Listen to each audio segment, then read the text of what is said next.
Eu não vou falar sobre a massa covidiana, não sei ligeiramente, porque ficaria muito extensa a minha preleção, e assim eu fiz por escrito a exposição, que estará à disposição dos alunos, e será, então,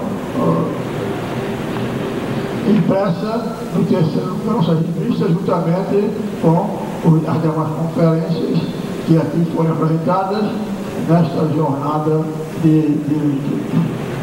Que Alveda, como se sabe, pertence àquela geração de juristas na Itália, juntamente com Calamandrei e Carnelucci, que justamente ele modificou o direito processual, criticando o velho Código de Processo Civil da Itália, de 1965, para o Código Novo de 1940, que representa um dos códigos mais importantes do mundo e que influenciou com muita vitalidade o projeto do Código Civil de Bursardi, que tinha uma formação jurídica ligada sobretudo aos italianos. E então, Alveda publicou um trabalho que depois foi transcrito em uma obra sua, em segunda edição, em Direito Processual, trabalho intitulado O Contrato Preliminar, e então aí defendeu a ideia de que o processo deve realizar tudo que o direito possa permitir para que a parte seja satisfeita na sua pretensão. E então essa massa calviniana foi depois acentuada por um projeto de Florença, que foi idealizado pelo Fernando Florença, juntamente com a Fundação Nacional Ford, e que trouxe aquelas lutas renovatórias do processo civil, que hoje são os direitos homogêneos, coletivos e tantos outros que enriquecem a possibilidade de direito processual acelerado que permita. De outro lado, eu queria também acentuar que a civilização humana se encaminha no sentido progressivo de uma eterna efetivação da liberdade. A liberdade contém um poder. A liberdade está expressa nas constituições, e as constituições são força de contenção do poder e do autoritarismo.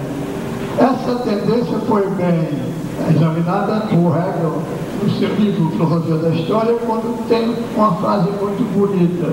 É a seguinte: a história é a consciência progressiva da liberdade. À medida em que a civilização avança, então se amplia o poder de atuação da liberdade, contendo o arbítrio do poder. Essa marcha é linear, porém com avanços e recuos, até o ponto que de uma feita também Rousseau, naquelas épocas sombrias que antecederam a Revolução Francesa, em uma carta dirigida ao Conde de Mirabeau, ele disse o seguinte: o grande problema da política, que eu considero igual ao da quadratura do círculo, é encontrar uma forma de governo que coloque as leis acima dos homens. Quando o governo coloca as leis acima dos homens, então se tem o Estado de Direito. E quando o homem se coloca acima das leis, com a concentração do poder em uma só mão, geralmente o executivo, então tem as ditaduras. Atualmente, os países chamados de primeiro mundo escolheram, sobretudo, uma forma de governo: o Estado democrático de direito, ou na forma liberal, ou na forma neoliberal, ou na forma sociodemoliberal, ou então o Estado socialista, que hoje ressurge com a chamada onda rosa em alguns países europeus, sobretudo a França. E há pouco tempo o seu primeiro-ministro declarou o seguinte: que o socialismo nasceu antes do marxismo. O marxismo pode crescer, mas o sonho permanece, e daí o Estado francês hoje socialista e parece liderar a esquerda socialista na Europa contemporânea. De modo que essa forma de Estado, a democracia, no fundo, não é senão aquela forma contra de governo das maiorias, a forma de governo da maioria da vontade de todos, mas que concede às minorias as suas proteções. E Stuart Mill, no século passado, escreveu um trabalho sobre o direito, sobre a democracia, e dividiu em dois tipos: a democracia pura, que protege as minorias políticas, e a democracia impura, que é uma falsa democracia, que não protesta essas minorias. A marcha do mundo para a democracia é lenta. Ela provém já da velha Grécia, quando se fundamentou na primeira república democrática do mundo, que foi a de Atenas, com a Constituição democrática frente às constituições aristocráticas dos estados gregos. É de lembrar que, por volta do ano de 1880, se descobriu uma série de papiros, 6 papiros, nos desertos do Egito, e depois foram recolhidos ao Museu de Delhi e ao Museu Britânico.